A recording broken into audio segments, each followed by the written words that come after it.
안녕하세요. 정의가 살아있는 세상을 꿈꾸는 저스티스입니다. 이번 시간에는 전제군주제의 형태가 갖추어져 가는 13세기 유럽에서 군주의 독재에 제한을 가는 문서를 작성하고 이를 왕에게 서명하게 하여 영국을 번영의 길로 안내한 마그나 카르타와 그 이후에 뒤따라 정착한 영국 의회의 태동에 대하여 살펴보도록 하겠습니다. 1199년 플랜테전의 왕가의 사자왕 리차드 1세가 프랑스에서 전쟁을 치르다 전사하자 그의 동생 존이 잉글랜드의 왕위에 오릅니다. 당시 영국의 왕인 플랜테전의 가는 그림에서 보시는 것과 같이 붉은색 부분이 모두 영국의 땅이었을 정도로 프랑스 내에 넓은 영지를 보유하고 있었는데 존은 왕위에 오른 후 프랑스의 필립 2세에게 이 땅을 거의 빼앗기고 잉글랜드로 쫓겨나게 됩니다. 그 후 존은 복수를 위하여 군비를 확장하고 세금을 엄청나게 부과하는가 하면 귀족의 영지를 자신의 재산처럼 마구 사용하였는데 당연히 귀족들과 국민의 불만은 쌓여가게 되었습니다. 그렇게 절치부심한 존은 결국 1214년 프랑스를 재침공하는데 부빙 전투에서 참패를 당하며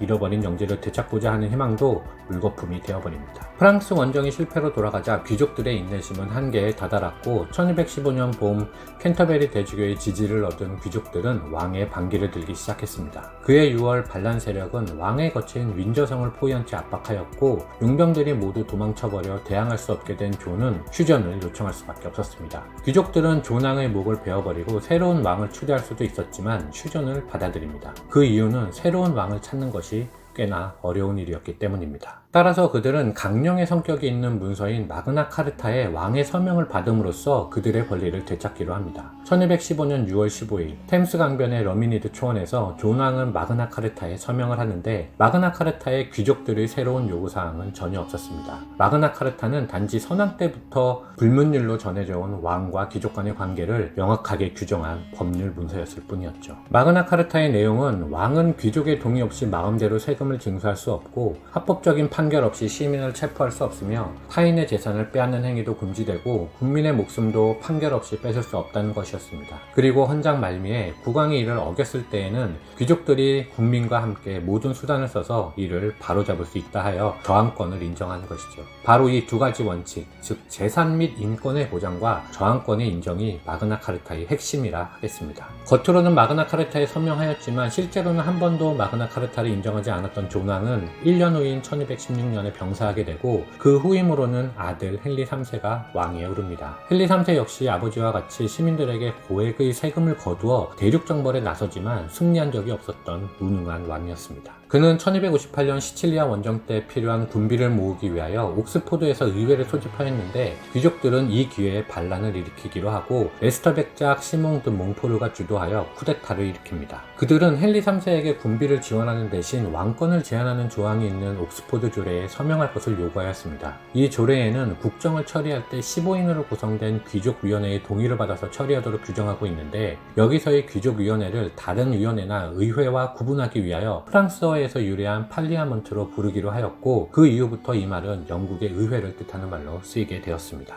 이렇게 의회와 국왕과의 권력 다툼이 진행되고 있던 가운데 시몽은 권력 독점을 시기한 귀족들에게 배신을 당하고 헨리 3세의 아들이자 자신의 조카인 에드워드 경에게 붙잡혀서 1265년 사형을 당하게 됩니다. 그리고 1272년 헨리 3세가 사망한 후에는 에드워드 경이 에드워드 1세가 되어 왕위에 올랐는데 그는 아버지보다 탁월한 정치적 감각을 지녔을 뿐만 아니라 훌륭한 전략가이기도 했습니다. 특히 그는 웨일즈를 정복하여 잉글랜드의 영토를 편입시키는데 당시 에드워드가 들여온 웨일즈의 장궁은 프랑스와의 100년 전쟁에서 영국의 주무기로 사용되었습니다. 그는 스코틀랜드도 침입하여 왕의 대관식용 스콘석을 빼앗아오기도 하였지만 끝내 스코틀랜드를 정복하지는 못합니다. 이후 스코틀랜드인의 잉글랜드에 대한 원한은 한층 더 깊어지게 되었죠. 어쨌든 에드워드 1세는 아버지가 겪었던 수모를 보면서 귀족들이야말로 왕권의 가장 큰 위협이라는 생각을 가지고 귀족을 견제하기 위하여 오히려 시민이 포함된 회의를 소집하였는데 이것이 영국 의회의 시작이라 불리우는 모범의회입니다. 시간이 지날수록 의회의 권한은 커져서 세금과 입법권, 심지어는 국왕을 탄핵할 수 있는 권한까지 생기게 됩니다. 하지만 의회의 참여 인원이 많아지고 각 계급의 이익에 대한 목소리가 커지면서 귀족과 평민 간의 갈등은 커져갔고 결국 이들은 각자의 신분에 따라 서로 분리된 회의를 진행하기로 하였는데 이것이 바로 현재까지 내려오는 상원과 하원으로 자리 잡게 되었습니다. 참고로 미국의 상하원 제도는 이와는 성격이 다릅니다. 미국은 독립전쟁에서 승리한 후 헌법을 만들기 위하여 1787년부터 재헌회의를 시작하였 하였는데 13개 주에서 연방의회에 파견할 의원을 몇 명 선출할 것인가를 놓고 논쟁이 벌어졌습니다.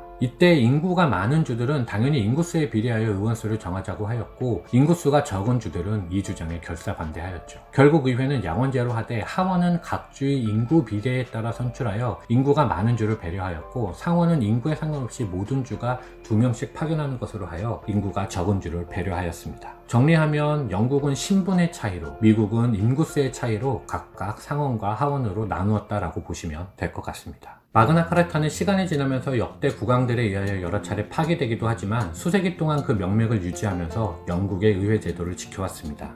당시 아시아를 비롯한 다른 어느 지역에서도 권리와 의무, 법제, 인권, 저항권 등의 개념이 정치에 반영된 곳은 없었습니다. 유럽 대부분의 나라도 전제군주제의 형태를 갖추는 시기였을 뿐이었죠. 하지만 영국은 군주의 권력을 제한할 정도로 정치체제가 앞서 나가게 되었고, 마그나카르타 이후 급속히 진행된 대의민주주의의 발전은 변방에 불과했던 영국이 유럽의 중심을 넘어 세계의 중심으로 발돋움하게 하는 중요한 요인이 되었습니다. 이상 영국 입헌군주제의 기원, 마그나카르타, 즉 대헌장 및 영국 의회의 태동에 대하여 알아보았습니다.